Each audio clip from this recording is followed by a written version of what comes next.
Mesdames, Messieurs, bonjour. Bienvenue dans cette émission spéciale organisée par First Afrique TV en partenariat avec Itinéraire Business 6 à l'avenue des Champs-Élysées à Paris. Aujourd'hui, on lève le voile sur un sujet qui touche de très nombreux Béninois à l'intérieur comme à l'extérieur du pays. Il s'agit du foncier.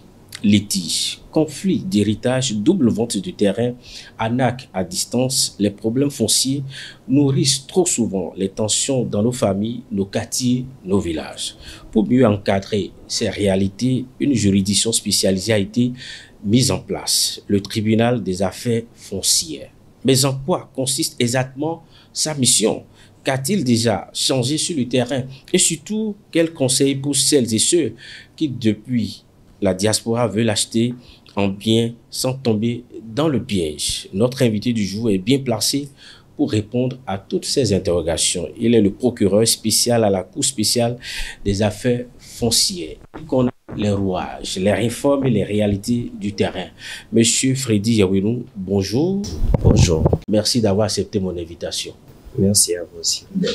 On va rentrer dans le vif du sujet rapidement. Ma première question pour vous, monsieur le juge, pouvez-vous expliquer à nos amis téléspectateurs qui nous suivent en ce moment en quoi consistent précisément les missions et les prérogatives du tribunal des affaires foncières et comment celles-ci s'articulent avec les autres instances judiciaires?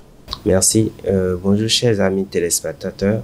Depuis 2022, le gouvernement du Bénin a créé une cour spéciale. C'est une cour spéciale puisque ça prend en compte les deux niveaux de juridiction, le degré de juridiction, le premier degré et le second degré. Donc c'est une cour spéciale qui a été créée en 2022 et qui a pour mission de régler, de connaître toutes les actions relatives aux confirmations et revendications des droits de propriété, aux actions relatives à l'expropriation pour cause d'utilité publique, les actions par rapport aux procédures administratives en ce qui concerne les actes administratifs délivrés dans le cadre du foncier. Et connaît aussi des infractions et crimes relatifs au foncier. Elle a été modifiée, sur la loi de 2022 qui a créé cette cour, a été modifiée en 2024 pour étendre un peu sa compétence, non seulement compétence matérielle et sa compétence territoriale. Elle couvre aujourd'hui 8 communes. Les 8 communes, c'est Cotonou, Calavi, Alada, Ouida, Bomassé, Porte-Novo et Semen-Podi. Voilà en gros ses compétences, et ses compétences matérielles et ses compétences territoriales. Comment celle-ci s'articule justement avec les instances judiciaires? Aujourd'hui, tout ce qui concerne le foncier, qui était les procédures qui étaient pendantes devant les juridictions, le tribunal de Ouida, Calavi, Porte-Novo, sont transférés à la Cour spéciale des affaires foncières depuis 2022. Et pour ce qui concerne ces litiges-là, les autres juridictions ne doivent plus connaître. Par contre, ce qui concerne les autres, par exemple les tribunaux qui n'ont pas la compétence sur les 8 communes, connaissent toujours des actions relatives aux droits fonciers. Donc, les tribunaux de Ouida, Calavi, Cotonou et Porte-Novo ont transféré les procédures qui concernent les immeubles qui sont sur cette commune-là. Il faut préciser que lorsque un immeuble est en litige et porte sur, par exemple, je prends le cas de Porte-Novo, où la superficie dépasse,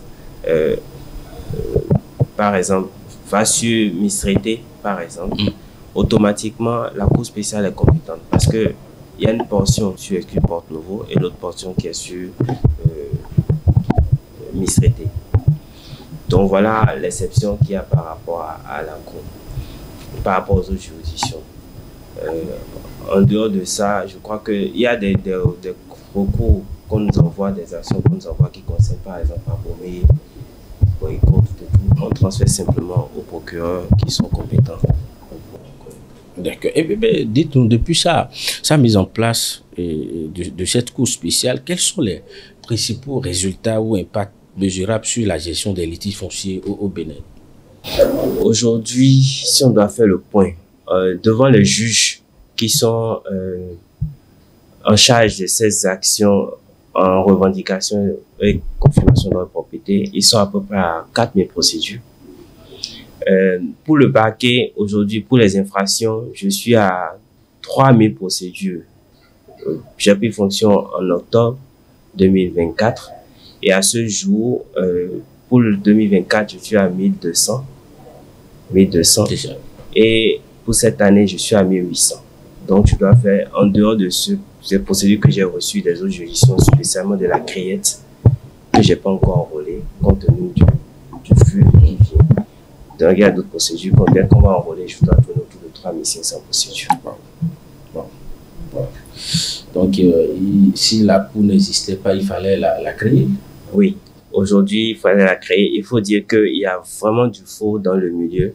Et on a constaté qu'avec cette cour, les décisions qui ont été rendues, il y a beaucoup de décisions qui ont été rendues en violation des droits de certaines personnes, certaines parties, où il n'y a pas eu beaucoup d'investigations.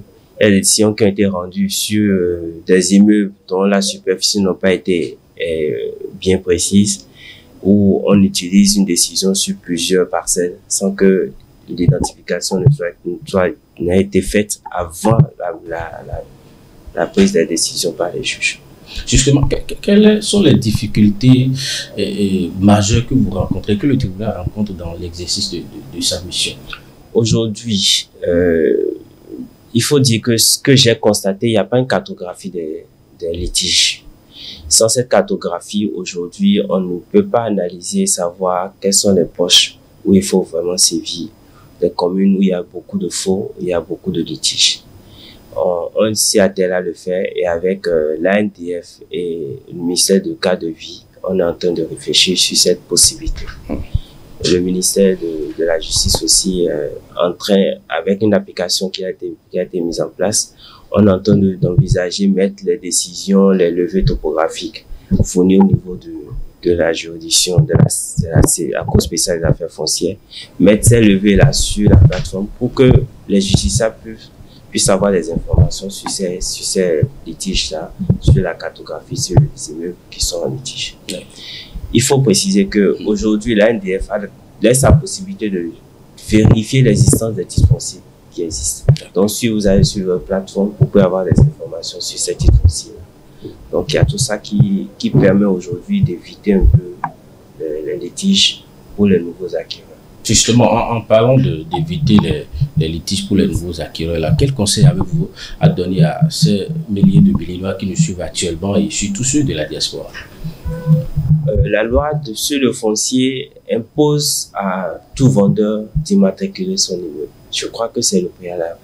Ça permet d'éviter un peu les litiges avant l'acquisition de l'immeuble. Il faut que celui qui veut acquérir l'immeuble vérifie réellement si l'immeuble a été immatriculé. Si l'immeuble a été immatriculé, quelles sont les pièces qui ont été délivrées, et puis se rapprocher soit de la mairie, soit de l'ANDF pour voir si les actes administratifs existent réellement.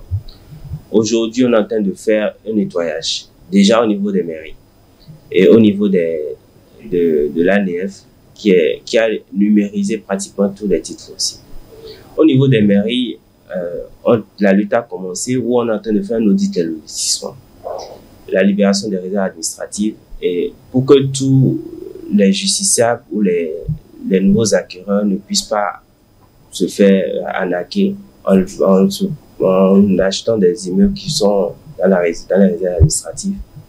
Deuxième chose, pour qu'ils aient une assurance sur les dates administratives délivrées, notamment les attestations de recasement, les permis d'habiter. Tout ça, là, on est en train de faire un nettoyage pour que les uns et les autres puissent avoir une certaine assurance lors de l'acquisition de ces immeubles. Aujourd'hui, je crois qu'il y a une libération des réserves administratives qui est en cours. Pour les mairies, notamment Calavi, j'ai ordonné que les lotissements se fassent dans les règles. On a constaté qu'il y a des répertoires, tout répertoire pour certains lotissements, tout doit être audité par avec l'aide de la préfecture pour que tout le monde on ait les documents fiables pour pouvoir procéder à l'acquisition et à la vente des immeubles. Super. Votre mot de fin pour conclure, un appel à lancer aux Béninois. pour les rassurer? Je sais qu'à un moment donné, il n'avait plus confiance à la justice, mais il peut faire confiance à la Cour spéciale des affaires foncières. Aujourd'hui, on est en train de faire un travail de fond, de nettoyage, et on a besoin d'un peu plus de courage pour atteindre nos objectifs et pour qu'il y ait beaucoup plus de sécurité foncière au Bénin. Merci beaucoup, Monsieur Yawénou, pour ce échange clair et riche d'enseignements. On retient que le tribunal des affaires foncières est une avancée majeure dans la sécurisation de nos terres, mais il ne peut réussir sans la vigilance des citoyens, sans transparence dans les transactions et sans accompagnement des institutions. Vous êtes de la diaspora, un conseil: ne signez rien sans vérifier. Prenez un bon notaire, exigez les documents officiels et rapprochez-vous des structures comme la NDF. Merci à vous, Monsieur Yawénou, pour encore d'avoir répondu à nos questions ce matin. Merci à nos amis téléspectateurs. Merci de nous avoir suivis. À très bientôt.